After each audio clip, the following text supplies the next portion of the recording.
White women, stop sending me nude pictures on Instagram, please. I don't date outside my race. They're going to try and change you. They're going to change you. They wanted to know if you had a comment about Stephen Smith.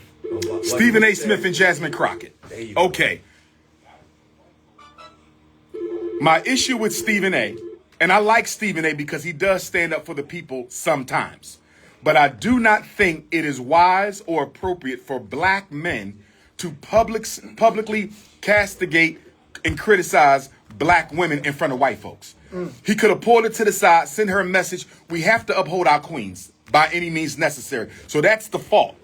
I'm going to tell you where I agree with what Stephen A. said. Too many black politicians are using Donald Trump as a scapegoat and an excuse to not serve the interests of their constituency. Don't use this as a distraction from the agenda, because guess what? Asians are still expecting their elected officials to carry out their needs.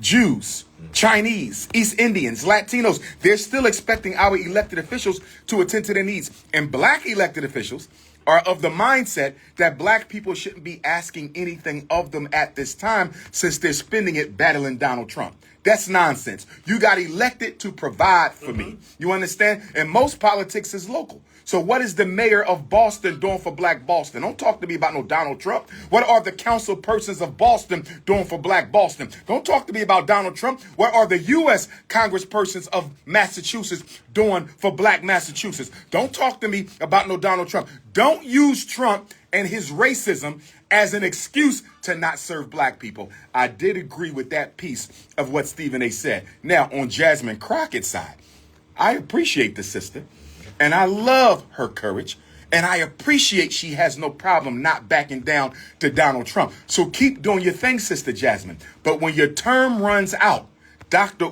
is going to respectfully ask of you, my beautiful Texas queen, what have you done for black people in Texas? Because if all you can show me is a bunch of interviews and a bunch of back and forth with Donald Trump, that's not going to get my approval. She can spend all the time she wants in the media. I have no problem for it. But you better have something to show for it when it's over. That's all I'm saying. And I'm sure she's going to say this is a bigger fight right now with this. You know why it's not the bigger fight? You know why it's not the bigger fight? Because they're not fighting. What exactly is the Democrats doing to stop Trump? Nothing. Did you see all the Democrats? Did y'all see all the Democrats, black and white, that sided with the Republicans to honor Charlie Kirk? Oh, look at that. Right. So how is Donald Trump a problem for the Democrats when y'all stood with him for Charlie Kirk? Now, don't get me wrong. I don't believe in celebrating the death of anyone. I didn't like it when black people celebrated Kirk's death. You don't do that, because too many of ours have been politically assassinated, and we don't want people laughing at us. But I am not going to defend Charlie Kirk. Right. He was a white supremacist and a racist who said some very disrespectful things about black people. But so then how do black Democrats and white Democrats go across the aisle over to the other side and stand in solidarity for Charlie Kirk? Look at Snow Bunny Van Jones. Snow Bunny Van Jones sat up there and tried to sanitize Charlie Kirk to the world on that interview. Talking about something, he was reaching out to me and he wanted a conversation. Negro, he wanted to bring you on the platform and embarrass you in the interest of white conservative politics. He wasn't. And Candace Owens said Charlie Kirk was a best friend? How in the hell can a black woman have a white supremacist as a best friend? But that's Snow Bunny Candace. Snow Bunny Van, Snow Bunny Candace, Snow Bunny Barkley. I'm tired of these Snow Bunny loving Negroes. Well, let us know how you really feel. I don't want you holding back on nothing. Here's what you understand. When a black person marries a white person, they're doing it for three reasons. Number one, it boosts their self-esteem. Because if you don't hate yourself, you'll never seek a mate outside your race. Self-hate. And if you don't believe me, read Frantz Fanon, Black Skin, White Mask. Frantz Fanon was a bunny hopper. Great black revolutionary, but he was a bunny hopper. But he told the truth. Black people marry white people because you want to be white your damn self. Number two, a white spouse tells the white power structure that you are a safe, trustable Negro. It is your political path to opportunity in the white power structure. And number three, you don't want your children to look like you. Hi, Serena. Wow. Okay, and Well, How the hell she gonna give that body to a Caucasian, 5'5", thick in the thighs with all them center buns? And you gonna give that to a Caucasian, Serena? listen. we be taking some L's. If you've seen her I lately, felt bad about that one too. the body's not even the same. I know. Okay. But let me say this in defense of my sister Serena, because I love her. And if I had to vote, Serena Williams would get my vote as the most powerful, impactful athlete of this century. More than LeBron James, more than Tiger. She dominated. Tennis, right? But I don't know if y'all know this. Sister Serena and Venus, Snow Bunny Venus and Snow Bunny Serena, they went through a lot of hell on them courts. Yes, they did. White people were calling them the N-word, monkeys, gorillas. I read some of the stuff they had to say about them, and they wouldn't even put them out. How does somebody talk to a player like that?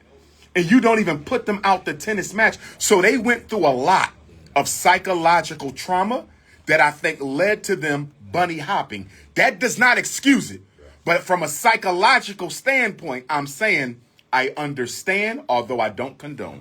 I love you, Serena. I gotta ask you, my brother, because D'Angelo just passed away, man. Yes, sir. Rest in peace to D'Angelo. Man, that broke my heart. Yes, sir. He had some Got a lot hood of people bangers. off guard, man. Yeah. Some hood bangers back in the day. When I heard about Brother D'Angelo's passing, the first thought that automatically popped into my head is whether or not his passing had anything at all to do with Sister Angie Stone's death. Because we all know that she transitioned under some very, very mysterious circumstances. You know, being ran over by a rig on the highway, going the opposite direction after it crossed over the meridian. A white woman helped out the car, sat her down on the side of the highway. White woman goes back to her car, and the next minute, this big truck crosses the meridian, going the opposite direction, and runs Angie Stone over. I mean, how likely is that to happen? Right. And she's the only one who died in the whole entourage. And we know she was engaged in a fight for her masters, her publishing, and her unpaid royalties. Right. So was D'Angelo trying to pick up where Angie Stone left off and met his own demise? I don't want to speculate because I need more information, more evidence on the situation. But one thing I learned about black celebrity passings is you don't accept what the media tells you.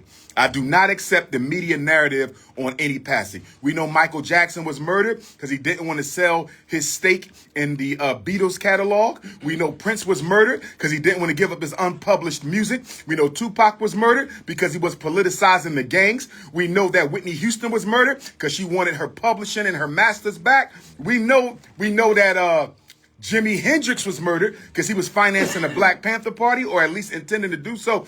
All of our musicians were executed by the white power structure of the music industry because they refused to play along. Sam Cooke was murdered because he did not want to go along with the major music label, the first black artist to own his own masters and recordings. So whenever our celebrities die, there's normally more to the story than bad health conditions. Yeah, and the rumors are already floating around about D'Angelo. Damn, doctor. This rumor is his phone was swiped and something to do with the alarm. If D'Angelo's not being phone was in fact swiped, Right. if D'Angelo's phone was wiped clear, he was murdered. There's no need to wipe that man's phone clear unless you got to hide something.